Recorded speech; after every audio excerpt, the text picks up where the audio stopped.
நின்ற போதிலும் அச்சமில்லை அச்சமில்லை அச்சம் என்பதில்லையே. உச்சி மீது வான் இருந்து வீடுகின்ற போதிலும் அச்சமில்லை அச்சமில்லை அச்சம் என்பதில்லையே. ஒரு ஆண்மகன் படித்து மிகப்பெரிய பதவிக்கு போனா அவன் குடும்பம் மட்டும்தான் நல்லா இருக்கும். மிஞ்சி போனா அவர் திருமணம் முடிச்ச அடுத்த குடும்பம் நல்லா இருக்கும், அங்காளி பங்காளி நல்லா இருக்கும். ஒரு பெண் படித்து பதவிக்கு போய் ஒரு பெரிய நிலைக்கு வந்தா அவன் சந்ததியே நல்லா இருக்கும்.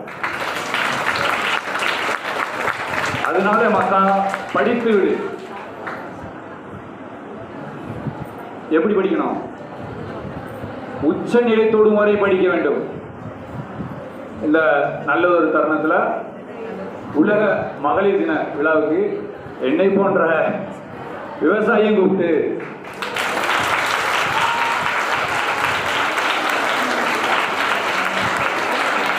நான் நினைக்கிறேன் நிகழ்வோட முக்கியமாக ஒரு மரம் நடனம் அப்படின்ற சூழலுக்காக என்னை தேடி இருக்காங்க.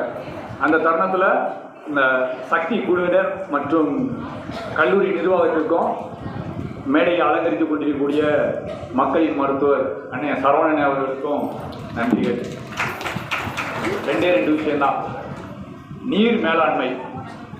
இந்த உலகத்தை காக்கக்கூடியது நீர் மேலாண்மை. வருங்காலத்தில் இப்போ போர் எதுக்கும் நடக்குது. இப்போ நடக்கிற போர் பெட்ரோலுக்கு நடக்குது, குரூடாயில்.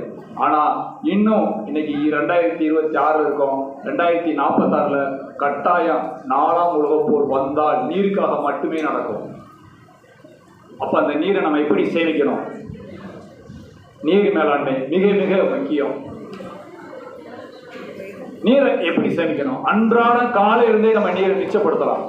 காலையில நம்ம தூங்கி எழுந்திரித்து பல் துளக்கும் காலத்திலிருந்து பாத்திரம் வளர்க்கிலிருந்து சாப்பிட்டு கைகள் ஒரு வரையும் எவ்வளவுக்கு ஒரு நீரை மிச்சப்படுத்த முடியுமோ அவ்வளவுக்கு ஒரு நீங்க நீரை மிச்சப்படுத்துங்க.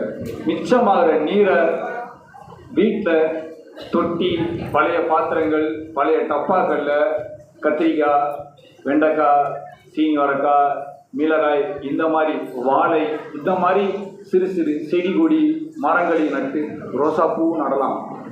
அன்றாட நம்ம ரோசு தலைக்கு அலங்கரிச்சுக்கலாம். இந்த மாதிரி மீதமாகிற தண்ணியை அதில் பயன்படுத்துங்க.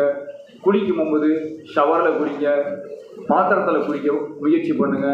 வாய்ப்பு இருந்துச்சுன்னா மாதத்துக்கு ஒரு முறை கிணறுகள்லையோ கண்மாய்கள்லையோ நீச்சல் குளங்கள்லையோ குடிங்க. உடல் சூடு குறையும். இன்றைக்கு காலகட்டங்களில் பெண்கள் உடலை முழுமையாக பராமரிக்கலைன்றது என்ன போல சமூக ஆர்வலர்களோட ஒரு ஆதங்கம் இருக்கு. ஏன்னா இன்னைக்கு 40 வயசு ஆயிடுச்சுனாலே அப்பா 40 வயசு ஆயிடுச்சு, 45 ஆயிடுச்சா மோனோபாஸ் பிரச்சனை, அதுக்கு என்ன செய்யுது, இதுக்கு என்ன செய்யுது.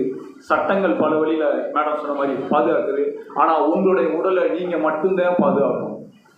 அதுக்கு பெற்றோர் சொல்ற வழிமுறையை கற்றுக்கொள்ளுங்க. இன்னைக்கு சுவரில் இருந்தால் மட்டுமே சித்திரம் வரைய முடியும். ஆண் என்பவன் 60 வயசுக்கு பிறகு நோய்வாய்ப்படுறான். பெண் என்பவள் 45 தாண்டுனே மனதளவுல பாதிக்கப்படுறான். அந்த நிலை மாறணும்.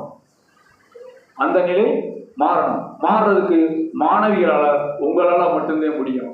பாரதி அன்னைக்கே சொல்லிட்டு இருக்கான் இல்லையா, அச்சம் இல்லை அச்சம் இல்லை. எந்த இடத்துல வேணாலும் உன்னை நீங்க வாயில முணுமுணுத்துக் கொள்ளுங்க.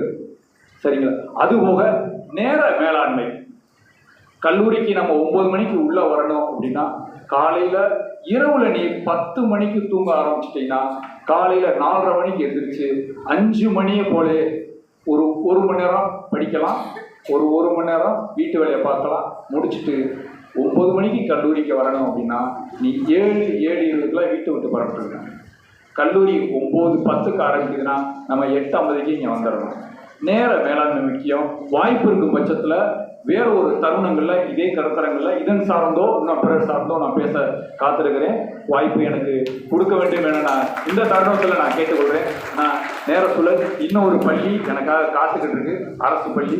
அதுக்காக நான் உங்களை இதெல்லாம் மன்னிப்பு கேட்டுக்கொண்டு விடைபெற்றுக் கொள்கிறேன். நன்றி, வணக்கம்.